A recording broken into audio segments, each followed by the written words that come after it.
Bang Rasman lagi. Lu Sorry Bang. lu kangen sama Rasman ya? Mirip sih, mirip. Wih, Bang Hotman mungkin bisa jelasin tadi huru-hara di Pengadilan Negeri Utara. Jadi hari ini adalah sidang keempat kalau nggak salah, di mana hari ini adalah saksi kunci, yaitu saya sebagai pelapor. Dan Rasman itu sadar, bukti-bukti kunci aku yang bisa ngomong bahwa semua fitnahan dia berkali-kali di Instagram itu adalah bohong. Saya punya semuanya. Jadi begitu saya datang, dia grogi banget gitu loh. Dikiranya aku nggak datang. Ngapain gua nggak datang? Orang si botak kayak gitu siapa yang takut? Ya. Kalau soal pengawal mah 1.000 orang juga bisa gua bawa. Tadi juga jago karate semua yang saya bawa. Ya kan? Dia kira begitu karena apa? Saya tadi sejatinya akan ngomong bahwa semua yang dituduhkan di Instagram itu adalah fitnah. Bahkan ada pengakuan dari Iklim Hakim. Pertama kali Iklim Hakim dihubungi oleh manajernya si Rahmat adalah janjinya iming-iming mau dikasih kerjaan. Agar Iklim Hakim tahu, sesudah dia tahu, sesudah viral ada masalah saya dengan Iklim Hakim, dia berusaha lah masuk sebagai kuasa hukumnya. Karena si botak itu, si Rasman itu dendam banget sama Gae karena dikiranya dia dipecat oleh Richard Lee sebagai pengantar aja, dikiranya gara-gara aku merebut Richard Lee sebagai klien. Dulu kan ingat nggak kasus di Polda? Padahal saya sering viral sama Richard Lee gara-gara aku join skincare. Aku pernah diajak dikasih saham.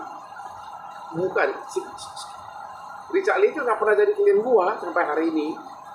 Adik itu dia dendam terus sama gua. Makanya akhirnya Kim mengaku bahwa dari pertama ketemu, dari mulai kedua pertemuan sudah di frame gitu, sudah dibuat seolah-olah bahwa diarahkan nanti ada pelecehan seksual, ada gitu-gitu. Dan si Kim sudah membantah semuanya. Dan si Kim juga mengaku dari mulai pertemuan kedua dan sebagainya sudah diiming-iming, dibujuk mau nggak jadi istri ke-8. Itu pengakuan-pengakuan. Iya, itu akan saya buka nanti di persidangan semuanya. Jadi dia grogi gitu loh. Dia dengan angkuhnya merendahkan hakim, bikin ricuh. Bahkan ada kuasa hukumnya bernama Firdaus naik ke meja sidang, menginjak-injak meja sidang pengacara pakai jubah. Itu adalah pertama kali dalam sejarah pengadilan Indonesia. Dan tadi saya sudah kirim surat pengaduan ke Ketua Mahkamah Agung agar dia yang menginjak-injak meja sidang itu dilarang untuk praktek sebagai pengacara di seluruh wilayah hukum Indonesia. Gitu loh, ya. Bang, tapi tadi awal pemicunya sampai ada huru-hara keributan di pengadilan seperti apa sih Bang? Pemicu awalnya? Pemicu awalnya dia keberatan kalau sidangnya tertutup. Dia melawan hakim, padahal itu kan kewenangan hakim. Kan ya saya nggak tahu, aku juga nggak tahu bahwa bakal sidang tertutup. Jadi kan seluruh pengunjung, karena padahal dia sudah mempersiapkan live TikTok, gitu loh. Sudah disiapkan berbagai live, dia kecewa, dia tidak bisa lagi bergaya gitu kan. Ya, padahal aku aja nggak tahu alasan hakim itu banyak masalah asusila, ya kan, sehingga perlu tidak boleh diviralkan gitu loh. Jadi sangat logis. Dia maksa terus, dia maksa seolah-olah pengadilan yang punya nenek moyang, di mana nenek moyang dia jauh di Sumatera Barat sana gitu loh. Itu loh, ya. Itu pemicunya, dia ngotot terus. Bagaimana seorang pengacara sangat kasar begitu huru-hara di depan persidangan, bahkan satu pengacaranya naik ke meja, ya. Naik ke meja persidangan, menginjak-injak meja dengan memakai jubah advokat. Bang, kalau boleh tahu tadi kan sempat Rasman nyamperin abang tuh di kursi persidangan. Ya itu dia. Mungkin dia ngomong apa sih Bang? Nah, Agak bisa tadi katanya ada kalau bisikan. di pikiran saya sih dia seolah-olah mau sodorkan tangan di pena saya, dia mau mukul, ya kan? Saya langsung dengan jurus syek gitu loh, ya. Kayaknya lebih karena berlian gua ke bawah syek gitu langsung. Rupanya khasiat berlian gua kena juga, langsung tangannya terlem gitu loh. Untung saya nggak pukul dia. Karena Gini-gini sehatnya olahraga tiap hari. Bang, ini Tapi- bukan tapi ada kejadian yang pertama poin. aja seperti ini. Di sidang tanggal 24 Desember juga kemarin hakim sempat menegur tim kuasa hukumnya Rasman karena berpelakuan kayak ngevideo-videoin atau segala macam, dan Firdaus juga sempat dinotis oleh hakim karena melawan hakim dengan kata-kata dia ini dokter, harus pakai gelar dokter, manipulasi segala macam. Mungkin seperti apa sih Bang menanggapinya? Kelakuan pengacara dan si Rasman itu norak. Ya, kalau soal gelar dokter, aduh, saya udah dokter dari 2 tahun lalu. Itulah norak. Ya norak lah. Kasusnya pun kasus-kasus kecil. Ya, norak. Jadi makanya orang-orang kayak gitu saya cuek aja. Tapi karena dituduh penjahat seks, dituduh ada kelainan seks, ya gua nggak ada maaf lagi. Istilahnya itu no point no pretend. Gua akan kejar kau secara hukum sampai dia terdakwa dan benar terdakwa. Abang tadi kakaknya Bang Rasto kan bilang disikin siap-siap bertemu di persidangan segala macam. Abang Apa? bilang siap-siap ketemu di persidangan kayak Ya orang udah ketemu kok, Bang. Ya, Katanya itu bohong itu. jaga-jaga ring apa Enggak. udah jantung. pasang ring segala macam gitu. Enggak. Berarti Berarti nggak denger itu sama sekali. Gak ada, dia tangan tangan begini, cuma dengan jurus berlian, namanya jurus berlian, gitu lah. Ngomong apa itu bohong itu?